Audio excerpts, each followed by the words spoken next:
우리 LA 큐티 나눔방을 리드하는 우리 한 여자 전도사님의 고백입니다.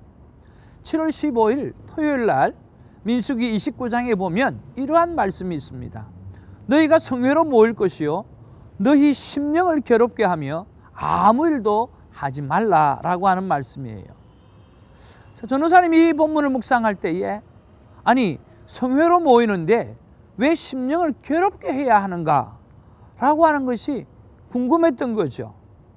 그래서 묵상해 보니까 그 본문의 배경이 대속죄일의 성회라고 하는 것을 알게 된 것입니다. 자신의 죄를 생각할 때에 오늘 마음이 괴로울 수밖에 없다라고 하는 것을 깨닫게 되어진 거죠. 그래서 적용을요, 정말 자신의 죄를 생각하면서 오늘 하루를 금식하는 것으로 선포하고 적용을 했다라고 하는 거죠. 사랑하는 시청자 여러분, 얼마나 감사한 일인가요? 우리가 언제 금식까지 하며 자신의 죄를 돌아볼 수 있겠습니까? 오늘 중요한 것은 자신의 죄를 자복하고 그 죄를 다 담당하신 예수 그리스도의 은혜를 생각하면서 오늘 금식하며 자신의 죄를 돌아볼 수 있는 그런 생각과 묵상을 주신 하나님 앞에 우리가 진심으로 감사해야 되지 않겠는가 하는 생각을 해봅니다. 여러분, 이것이 저는 1대1로 하나님과 내가 독대하면서 만나는 정말 파워라고 생각합니다. 우리가 목회자의 설교를 들으면서 오늘 내 자신을 돌아보면서 금식하며 오늘 나의 죄를 생각해 본다고 그 결단을 하려고 하는 것이 과연 몇 번이나 있겠습니까? 오늘 우리 콰이어 타임을 통해서 하나님께서 금식하면서까지 자신의 죄를 돌아볼 수 있는 은혜를 주셔서 너무나 감사드리고 이러한 삶의 모습들이 우리 큐티 가족 여러분에게 자주 있어짐으로 거룩을 회복하는 아름다운 일들이 있게 되기를 원합니다. 감사합니다.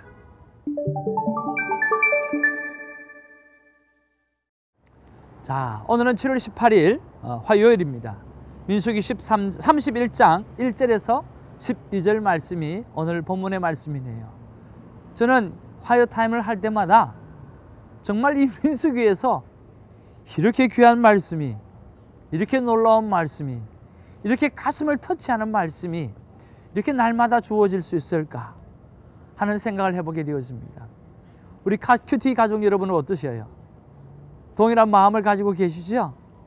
예, 오늘도 하나님께서 어떤 마음을 주시는지 우리 한번 살펴보기를 원합니다. 자, 1절에서 3절에 보면 하나님이 모세에게 이스라엘 자손들을 위해서 미디안 사람들에게 복수하라고 명령을 하고 있습니다.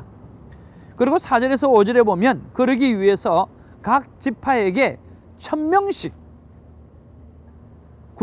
군사를 뽑아가지고 오늘 같이 전쟁을 하기를 원합니다. 자, 그러니까 1000명씩 곱하기 12지파니까 오늘 12,000명의 군대를 만들게 되어지는 거죠.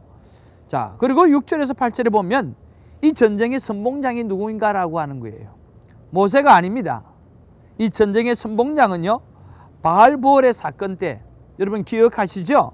시므리와 미디안 여인 고섭이가 오늘 이 성전 안으로 들어와서 음행을 할 때에 그때 창으로 찔러 죽여서 오늘 이스라엘 백성들이 범죄하고 연병에 의해서 수없이 죽어나가는 그런 상황 가운데 그 연병을 멈추게 했던 대제사장 엘리아살의 아들 비느하스가 그 전쟁의 선봉장이 되어지는 거죠. 그래서 6절 8절의 내용은 하나님의 거룩한 전쟁인 것을 오늘 선포하는 그런 내용으로 말씀하고 있습니다. 일반적인 전쟁이 아니에요. 하나님의 거룩을 회복하는 그러한 전쟁이라고 하는 거죠.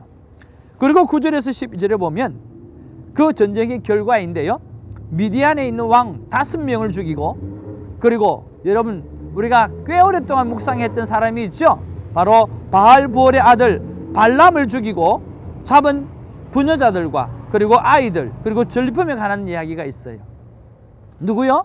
바알부올의 아들 발람이 오늘 여기서 죽게 되네요. 그렇죠?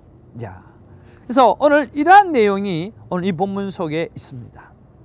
자, 여러분 이 본문 속에서 어떤 생각이 드시는지요? 저는 한 절 묵상 말씀으로 8절 말씀을 붙잡았습니다. 8절에 보니까 그 죽인 자 외에 미디안의 5 왕을 죽였으니 미디안 왕들은 에위와 레겜과 수루와 후루와 레바이며 또 부올의 아들 발람을 칼로 죽였더라.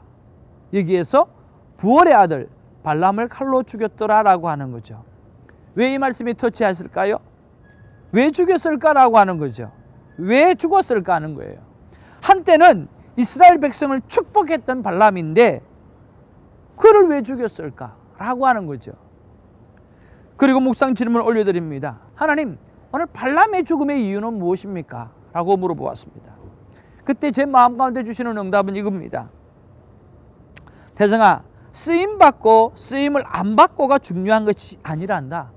마음의 중심에 나 하나님을 사랑하는 마음으로 행동하는가 행동하지 않는가라고 하는 것이 문제라고 하는 거예요. 그런 면에서 발람은 전혀 하나님의 마음을 알아서 움직이는 자가 아니라 자신의 유익을 따라서 움직였던 사람이라고 말씀해 주셔요.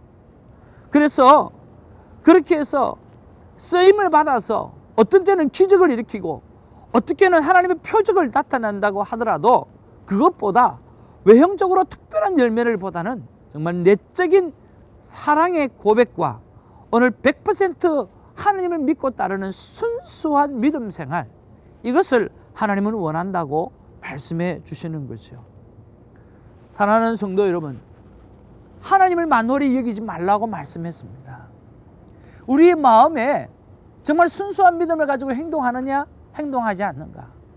우리가 교회 앞에 충성도 하고 헌신도 합니다. 근데 그 마음의 중심에 오늘 자신이 복을 받기 위해서 한다? 오늘 명예를 얻기 위해서 한다?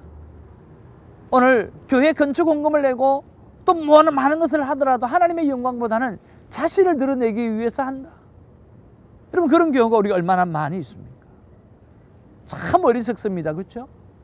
하나님은 돈이 필요하신 분도 아니고 건물이 필요하신 분도 아니고, 하나님은 오늘 저 돌들을 향해서도 소리 지르게 할 수 있는 하나님이라고 말씀해 주시면서 하나님의 요구는 오늘 우리가 마음이 하나님 앞에 열려져 있는가라고 하는 것을 더 많이 요구하고 있는데, 우리는 마음은 없고 오늘 우리가 여러 가지 가지고 있는 물질로 하나님을 달래고 하나님께 복을 빌려고 하는 그런 생각이 얼마나 많이 있는 줄 모릅니까?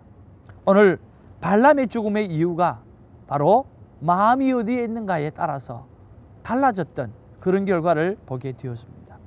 이런 면에서 오늘 적용은요, 나와 나의 아내와 가족, 그리고 교회나 큐티방 나눔의 가족들을 위해서 기도할 때에 내적 사랑의 고백을 절규하며 하나님의 마음에 합한 자녀다운 삶을 살도록 하기 위해서 그러한 기도를 올려드리는 것을 적용으로 삼았습니다.